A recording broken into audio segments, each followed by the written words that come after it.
Hello everyone, welcome back. News headlines in English to speak in today's morning assembly means 13th of November. And first of all, national news.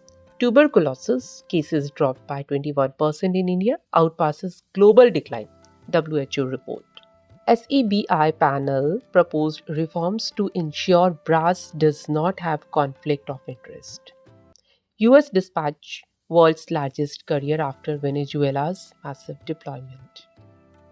Double pay high security UP issues order on night shift rules for women.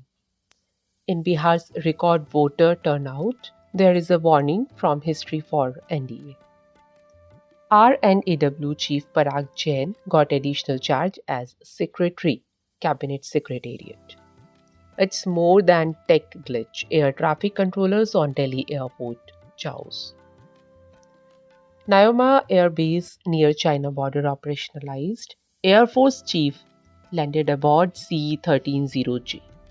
And now international news. John F. Kennedy's grandson launched Congress bid for New York seat.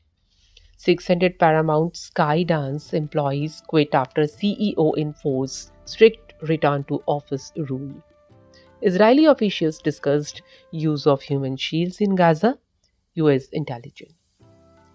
UN watchdog unable to verify Iran's near weapons grade uranium stock in months. Now, some sports news. Sachin Tendulkar's son, Arjun Tendulkar, unlikely to play for Mumbai Indians again. Sri Lankan players requested to leave Pak border convinces them to stay put. Indian Premier League 2026 retention deadline got closer.